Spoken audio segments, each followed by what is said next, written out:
Welcome to Aman Saji kitchen. இன்றைக்கி நம்ம பார்க்க போகிற தட்டைப்பயிறு கடைச்சல். இதுக்கு வந்து தட்டைப்பயிறு ஆல்ரெடி நான் வேக வச்சு எடுத்து வச்சுருக்கேன். நீங்களும் உங்கள் அளவுக்கு எவ்வளோ போடுவீங்களோ அவ்வளோ வேக வச்சு எடுத்து வச்சுக்கோங்க குக்கரில். இப்போ வந்து சின்ன வெங்காயம், தக்காளி, வெள்ளைப்பூண்டு, பச்சை மிளகா, கருவேப்பிலை, வரமிளகா 2, கொத்தமல்லி தழை எடுத்து வச்சுருக்கேன் தாளிக்க. எப்படி தாளிக்கலான்னு பார்க்கலாம். இது வந்து கடைச்சல். தட்டைப்பயிறு வந்து கடையிறது, குழம்பு வைக்கிறது இல்லை. குழம்புன்னா நம்ம மசாலா அரைச்சி நம்ம தட்டைப்பயிறு வேக வச்சு அரைப்போம். இப்போ வந்து நம்ம கடைச்சல் தான் செய்ய போகிறோம். சட்டி காஞ்சிருச்சு. நான் வந்து ஆயில் ஊற்றிருக்கேன். இது வந்து ரொம்ப ஈஸியாக செஞ்சுக்கலாம். கடுகு போடுறேன். நல்லா எண்ணெய் காஞ்சிருக்கு. கடுகு போட்டோன்னே நல்லா பொரிஞ்சு வரும். உளுத்தம்பருப்பு சேர்த்துக்கோங்க. இது கூட வந்து ஜீரகம் வந்து ஒரு நல்லா இது பொரிஞ்சு வந்ததுக்கப்புறம் ஜீரகம் சேர்த்துக்கலாம். தட்டைப்பயிறு ஏன் முதலையே நான் வேக வச்சு எடுத்து வச்சுருக்கேன்னா, உங்கள் அளவுக்கு நீங்கள் எவ்வளோ போடுவீங்களோ ஒரு 100 கிராம் இல்லாட்டி ஒரு 150 கிராம் உங்கள் வீட்டு அளவுக்கு குழம்பு நீங்கள் லஞ்சுக்கு செய்கிற மாதிரி எவ்வளோ பருப்பு போடுவீங்களோ போட்டுக்கோங்க. ஒரு 150 கிராம் பருப்பு தட்டைப்பயிறு எடுத்து வேக வச்சு குக்கரில் விட்டு வேக வச்சு ஒரு 4 விசில் விட்டு எடுத்து வச்சுருக்கேன். நான் வந்து ஊரெல்லாம் வைக்க மாட்டேன்.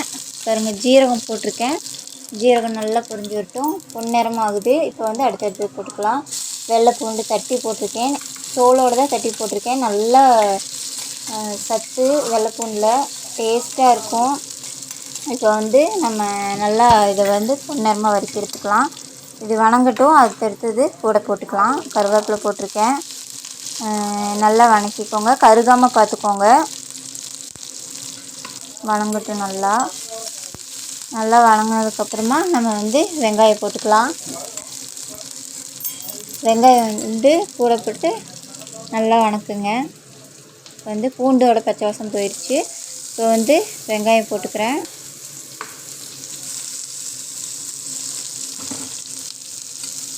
நல்லா வணக்கி விட்டுக்கோங்க. வெங்காயம் வணங்கட்டும்.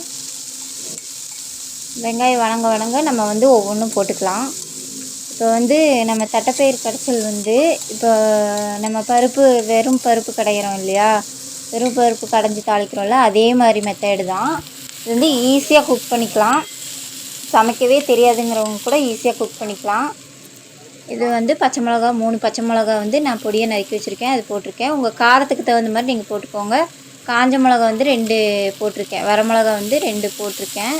நீங்கள் வந்து உங்கள் கார அளவு என்னவோ அதுக்கு தகுந்த மாதிரி போட்டுக்கோங்க. ஏன் 2 மிளகாயும் சேர்த்துறேன்னா, பச்சை மிளகாயும் இதுவும் வந்து நம்ம இந்த கடைச்சலை சேர்த்தும்போது ரொம்ப டேஸ்ட்டாக இருக்கும். வரமிளகா சேர்த்தும் போதும். இப்போ வந்து தக்காளி போட்டுக்கிறேன். தக்காளி வந்து நல்லா மசிஞ்சு வரணும். நல்லா வணக்கிக்கோங்க.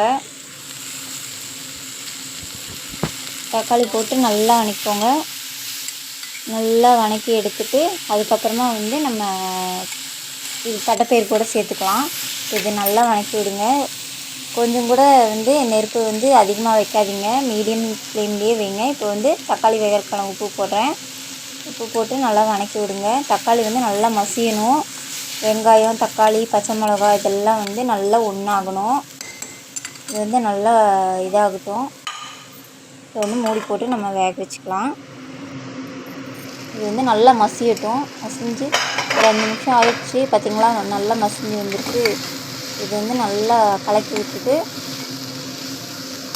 புகை அடிக்கிற மாதிரி இருக்கும். அது வந்து அந்த வணக்குனதுலேருந்து வந்தது. இப்போ வந்து தட்டைப்பயிறு தண்ணியை வந்து நான் தனியாக வடித்து எடுத்து வச்சுருக்கேன். அங்கங்கே பொருளெல்லாம் இதாக இருக்குதுன்னு பார்க்காதீங்க. காலையில் வந்து அவசரமாக லஞ்சுக்கு ப்ரிப்பேர் பண்ணிகிட்ருக்கேன். இப்போ வந்து நான் வடச்சட்டியிலேருந்து எடுத்து தட்டைப்பயிறு வந்து குக்கர்லேயே போட்டு கொட்டிட்டேன். இது வந்து நல்லா குக்கர்லேயே வந்து கூட உப்பு போட்டு குக்கர்லேயே வச்சு நல்லா கடைஞ்சிருங்க. இதோ கடைஞ்சி எடுத்திருக்கேன் பாருங்கள். இந்த மாதிரி இந்த அளவுக்கு நல்லா கடைஞ்சி எடுத்துருங்க. 4 விசில் விட்டிங்கன்னா நல்லா பயிறு வந்து வெந்துடும். அதுக்கப்புறம் வந்து நம்ம அடுப்பு பற்ற வச்சு கடைஞ்சதுக்கப்புறம் ஒரு கொதி விட்டு இறக்குனோம்னா இது வந்து கொஞ்சம் கூட வந்து நமக்கு கெடாது. நம்ம சாப்பிட்டு அந்த நாள் ஃபுல்லாகவுமே சூப்பராக இருக்கும் டேஸ்ட்டு. நம்ம செய்யும்போது என்ன டேஸ்ட் இருந்தோ அதே டேஸ்ட் இருக்கும். நல்லா கலக்கிக்கோங்க. தேவைக்கு ஏற்ப அளவுக்கு உப்பு போடுங்க. உப்பு அதிகமாக போட்டுறாதீங்க. சூப்பர். அவ்வளோதான்.